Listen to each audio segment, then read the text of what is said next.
A few days before Christmas, Billy's young friend Pete came over to visit. Hey, Billy, I heard you got a new pet. Can I see it? Billy gently placed the tiny mogwai on his drawing desk. Pete's eyes widened. Wow, where'd you get it? My dad got him for me. His name's Gizmo. Pete watched in fascination as the mogwai picked up a sketching pencil. Look, Billy, to him the pencil's as big as a post. Can I pet him? Asked Pete. But as he reached out, he accidentally knocked over a glass full of paintbrushes. Oops. Gizmo suddenly let out a screech as some drops of water splashed on him. Billy watched fearfully as Gizmo arched in pain. Oh no, he's not supposed to get wet! Gizmo, are you all right? As Billy stared helplessly, something strange happened to the tiny mogwai. The spots where the 5 water drops had hit Gizmo slowly began to grow. Then, as if by magic, the spots became 5 tiny balls of fur and popped off Gizmo's back. Billy's mouth fell open as the furry balls grew and grew. Each one then uncurled to reveal a brand new mogwai. Pete watched the 5 new creatures stand up and stretch their new arms and legs. Wow, this is bigger than a comic book. That must be how they multiply, Pete. No wonder you're not supposed to get them wet. Billy examined Gizmo. Look, he's fine. The spots have completely disappeared. It's as if they were never there. The new mogwai grinned at each other, but Gizmo shied away from them all. Billy scratched his head. Look at that. Gizmo acts like they're different from him. But they all look about the same. Same size and everything. All except for this little guy with a stripe of white hair on his head. I guess we ought to call you Stripe, huh? What do you think of that? The 5 mogwai giggled, but Gizmo sat quietly by himself. Billy took the new mogwai downstairs and set them on the coffee table while he looked for his father. Dad, we, got Gizmo wet. I think you'd better look at what happened. Rand walked into the living room to find the new mogwai humming, giggling, and shoving each other happily. Stripe was playing a portable video game, and another was eating grapes out of a bowl. Rand shook his head. Oh, brother. I think it's time we had these guys checked out. In the meantime, you better keep them up in your room. Don't let them near the shower or the sink, or we'll be up to our armpits and singing fuzzballs.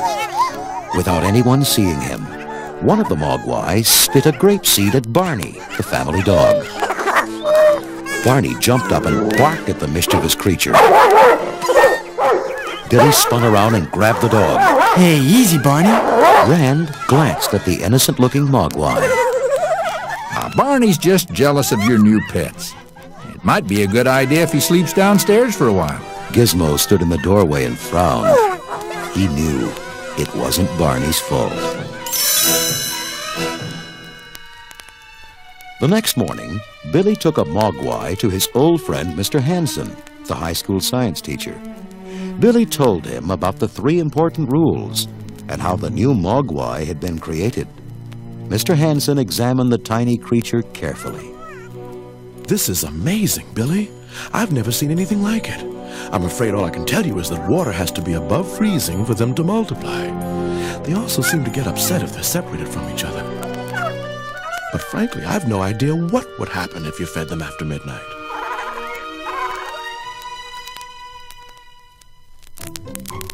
That night, as the household slept, Stripe awoke and nudged his 4 fellow mogwai. Sharing grins, they sneaked past Billy and Gizmo and headed downstairs.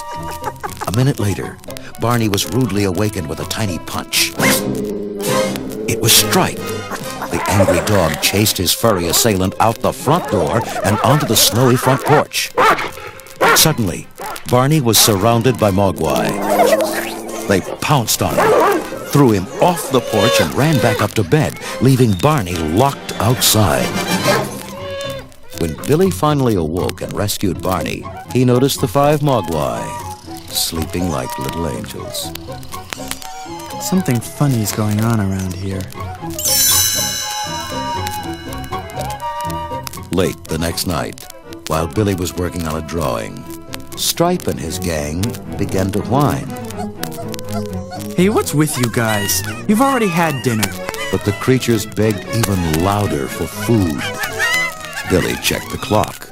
Well, it's still a half hour before midnight. I guess it's okay to give you a snack.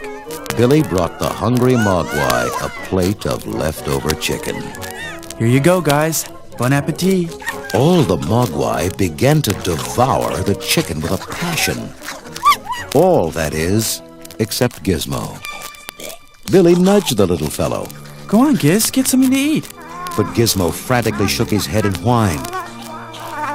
Something was wrong, and he didn't know how to tell Billy. Billy just shrugged.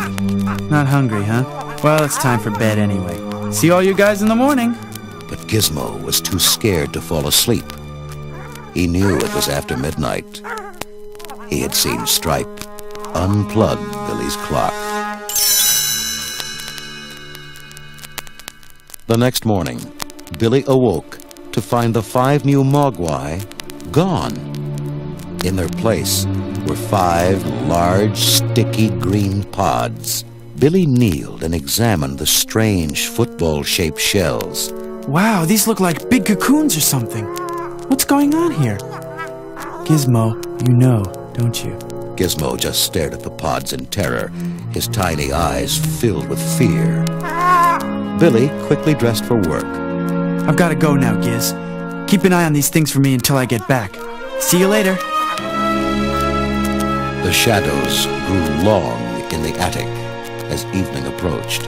Gizmo still watched the silent pods in horror. Then, one of them quivered. Its surface began to bubble and crack. The same thing happened to a second pod, and then a third. The pods were hatching. Gizmo shuddered as green smoke hissed out of the widening cracks. Then, with a final burst, the pods opened and out crawled 5 horrible creatures. Gremlins. Gizmo backed away as clawed, scaly hands began to reach for him.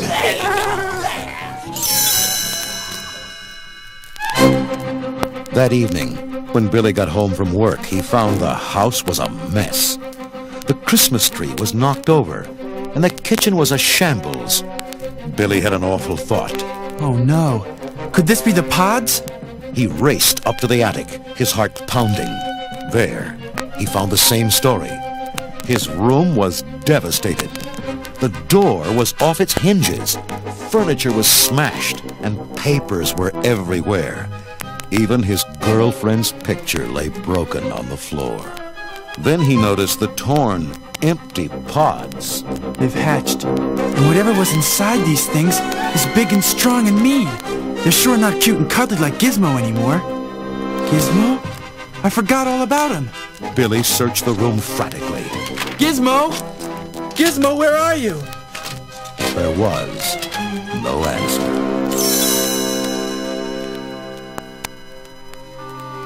Billy looked at the vicious destruction of his room, and he thought about his helpless little pet. He slumped into a chair, shaking his head.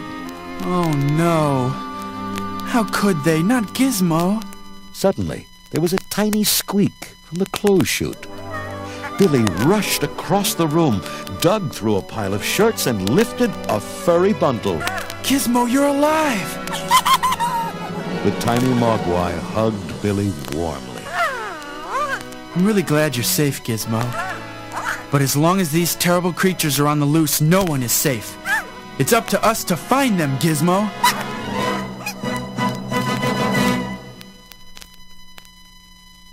That was the end of Book 2 of Gremlins.